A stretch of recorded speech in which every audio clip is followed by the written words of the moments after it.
Catatan minggu ini, benarkah PDIP mengganjal Ganjar?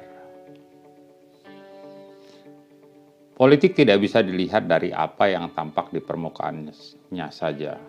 Banyak agenda politik justru yang ada di dalam dapurnya. Partai politik jelas paham hal ini. Kita bisa lihat dari statement politisi yang selalu normatif. Jika tidak setuju pun biasanya politisi negeri kita cenderung nyinyir. Jadi membaca politik partai dari apa yang muncul dari pernyataan politisi di media agaknya bisa jauh panggang dari api. Mengingat Jokowi sudah 2 periode dan konstitusi membatasinya. Mungkin terlalu dini partai bicara Pilpres 2024. Tapi itu faktanya. Semua partai ambil langkah guna saling membaca dan melihat potensi dari para kandidat, baik dari internal partainya sendiri maupun kader partai lainnya. Lembaga survei juga mulai berperan aktif mencari kandidat seiring agenda partai politik tersebut. Dari berbagai survei inilah muncul nama-nama kandidat yang dirasa dalam tanda petik potensial sebagai capres dan cawapres di tahun 2024 nanti. Di antaranya Prabowo Subianto, Ganjar Pranowo, Anies Baswedan, Tri Risma Harini, dan lainnya. Dengan persentase keterkenalan dan keterpilihan yang bervariasi di antara lembaga survei. Disinilah semua parpol memainkan kartunya. Ada yang sudah mulai menjajaki sesama partai politik seperti saparinya PKS ke berbagai ketum parpol yang ada, dan ada juga yang bermain drama seperti Partai Demokrat. Ada juga partai baru yang selalu nyinyir kepada pemerintah. Untuk PDIP, karena nama yang selalu muncul di berbagai survei adalah Ganjar Pranowo dan Tri Risma Harini, personal Ganjar cukup menarik suara akar rumput. Sekalipun Ganjar belum terlihat fenomenal kinerjanya selain membereskan birokrasi pemerintahan di Jawa Tengah. Hal yang jelas terlihat dari Ganjar dia tidak mentolerir adanya paham radikalisme di Jawa Tengah, terutama di ASN. Dan Ganjar orang yang sangat mampu merangkul berbagai kalangan. Beberapa alasan di bawah ini bahwa PDIP tidak mungkin mengganjal Ganjar Pranowo.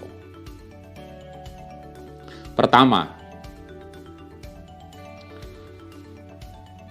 partai sebesar PDIP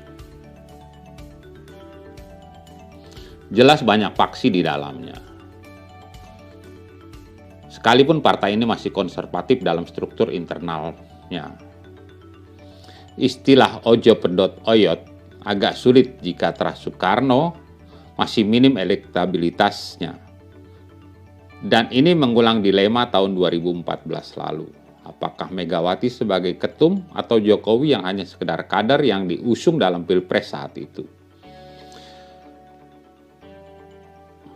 Tapi Megawati berbesar hati dan realistis karena kepentingan partai dan negara lebih diutamakan daripada ambisi pribadinya. Di samping pertimbangan elektabilitasnya, dan masyarakat tidak lagi melihat siapa dan dari mana, tapi apa yang mampu diperbuatnya. Pernyataan baru-baru ini oleh Bambang Wuryanto sebagai Ketua DPD PDIP Jawa Tengah agak miring tentang sepak terjang Ganjar. Bisa jadi memang dari faksi yang sangat konservatif dan mendukung Terah Soekarno di dalam partai. Atau skenario yang kedua, yaitu PDIP ingin melihat jelas potensi Ganjar yang sebenarnya. Dari 2 Pilgub Jateng 2013 dan 2018, agaknya Megawati lebih melihat potensi dan karakter kader partai dibanding keterikatan dari Terah Soekarno. Jadi pernyataan Bambang Pacul dapat dimaknai seperti test case atau cek ombak terhadap Ganjar demi menjalin keterkenalan Ganjar lebih luas di media dan menangkap suara publik yang sebenarnya. Karena melihat potensinya Anies dengan popularitasnya yang cenderung membesar di media karena berita tentang Jakarta dan safari politiknya yang baru-baru ini keliling Jawa selalu hadir di media. Ini berbeda dengan suara Ganjar di media nasional, sekalipun dalam bermedia sosial suara Ganjar cukup baik. Tapi tidak mampu menjangkau masyarakat yang lebih luas tanpa media konvensional. Dengan terkesan dalam tanda petik kisruh akhir-akhir ini, terlihat masyarakat yang dengan terang-terangan mendukung Ganjar dan namanya semakin menjadi trending topik di media sosial maupun menjadi headline di berbagai media. Ketiga, dengan memainkan kartunya, PDIP mau membaca parpol lainnya yang tertarik menggoda Ganjar dan atau sebaliknya Ganjar tergoda oleh parpol lainnya. Sudah terlihat bahwa Nasdem sangat tertarik dengan Ganjar, dan apakah sebaliknya? Pertanyaan lanjutannya, bagaimana dengan Puan Maharani? Sebagai putra mahkota, Puan pernah menjabat sebagai menteri dan sekarang ketua umum DPR RI. Tapi elektabilitas Puan di berbagai survei belum cukup meyakinkan untuk internal PDIP sendiri, sekalipun dia pewaris tahta PDIP. Meskipun beberapa waktu kemarin Puan Maharani ikut di berbagai kegiatan Presiden Jokowi, tapi pemberitaan media tidak mampu mendongkrak persentase elektabilitas Puan Maharani itu sendiri. Jika coba memasangkan Prabowo Puan, agaknya perlu kalkulasi lebih detail buat PDIP. Anda masih ingat Mega Pro di tahun 2009? Apalagi memasangkan Anies dan Puan, jauh panggang dari api. Jika dipaksakan akan menjadi blunder terhadap suara PDIP, bahkan untuk kursi legislatifnya.